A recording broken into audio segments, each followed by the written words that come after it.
ઉપસ્થિત મહેમાનશ્રીઓ, ટ્રસ્ટીશ્રીઓ, શિક્ષકગણ, સંચાલકશ્રી, પ્રિન્સિપલશ્રી, વાલી મિત્રો તથા મારા વહાલા વિદ્યાર્થી મિત્રોને તાપીને કાંઠે વસેલી નગરી સિલ્ક સિટી સુરતની ભૂમિથી અમી વાસણીના જય શ્રી કૃષ્ણ। આજે મારે વાત કરવી છે શહીદ ક્રાંતિકારી વિશે। આજે મહાભારતી જે સમગ્ર વિશ્વમાં એક ઉભરતો સિતારો બની રહી છે, આજે મહાભારતીના સપૂતો જ્યારે પોતાના સુશોભિત કર્મો દ્વારા સમગ્ર વિશ્વમાં ફેલાવી રહ્યા છે, આજે મહાભારતી જ્યારે દિવ્ય સ્ત્રોતને ધારણ કરનારી બની છે, પ્રસન્નતાની વિધાયતા બની છે, તેનું કારણ છે તેની પાછળ રહેલો ભારતીય સપૂતનો ટેકો। ઝવેરચંદ મેઘાણીના શબ્દોમાં કહે છે કે નથી ખબર મારા પંથ પર શી આફત ઊભી છે, કે નથી ખબર મારા પંથ પર શી આફત ઊભી છે। આ પંક્તિ જ્યારે દરેક યુવાન પોતાના ઘરમાંથી નીકળ્યા હશે ને ત્યારે કહીને નીકળ્યા હશે કે નથી ખબર મારા પંથ પર શી આફત ઊભી છે, કે નથી ખબર મારા પંથ પર શી આફત ઊભી છે। બસ ખબર એટલી જ છે કે માતની હાકલ પડી છે, બસ ખબર એટલી જ છે કે માતની હાકલ પડી છે। જીવેમાં માવડી એ કાચ મરવાની ઘડી છે, કે જીવેમાં માવડી એ કાચ મરવાની ઘડી છે, બસ ખબર એટલી જ છે કે માતની હાકલ પડી છે, બસ ખબર એટલી જ છે કે માતની હાકલ પડી છે। ભગતસિંહ, રાજગુરુ, સુખદેવ જેવાના બલિદાન આપણા જીવનમાં ચિરંજીવી છે અને તેના બલિદાનને ટકાવી રાખવા માટે આજે પણ તે આકાશમાં ધ્રુવના તારાની માફક સ્મરણીય છે। લોહ પુરુષ, યુગ પુરુષ, રાજપુરુષ ભારતના ભાગ્યવાન વિધાતાથી ગણિત વિશેષણોથી નવાજીએ ને તો સમય ઓછો પડે ને શબ્દો ટૂંકા પડે એવું ઝવેર રત્ન એટલે શ્રી સરદાર વલ્લભભાઈ પટેલ, જેમનું જીવતું જાગતું ઉદાહરણ છે સ્ટેચ્યુ ઓફ યુનિટી। આજે જ્યારે આપણા દેશના સપૂતો જ્યારે ભારતના સીમાડે રહીને હજારો સૈનિકોનો વિનાશ કરી રહ્યા છે, મહાપાપીઓના સમૂહનો નાશ કરી રહ્યા છે, ત્યારે તે મહાવિનાશકારી તકોનો સામનો કરતી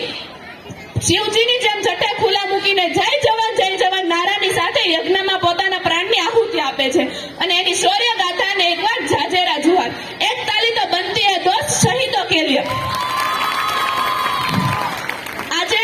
બાળકનો જન્મ થાય છે, ભણી ગણીને આગળ વધે છે, પોતાના નામ, પોતાની સ્વચ્છ સમાજ, જ્ઞાતિ જાતિના નામ રાષ્ટ્રમાં વ્યાપે છે, ત્યારે આજે કદાચ દરેક માતા પિતાનું સપનું એવું થતું જાય છે કે મારું બાળક ભણી ગણીને આગળ વધે, તે કોઈ મોટી કંપનીમાં જોબ કરે, તે કોઈ વ્હાઇટ કોલર જોબ કરે, તેની નીચે 50 માણસો કામ કરતા હોય અને તેને સતત સૂચનો આપતો હોય, તે કોઈ મોટી કંપનીનો સીઈઓ બની ચૂક્યો હોય, પરંતુ આપણા ભારત દેશમાં ચાલી આવતી એવી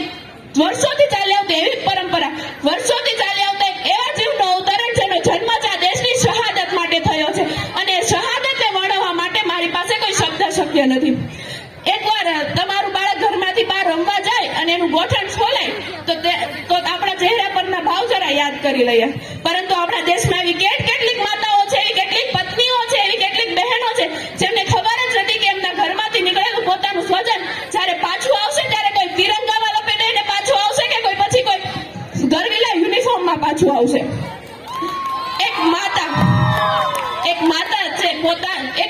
છે વર્ષોથી પોતાના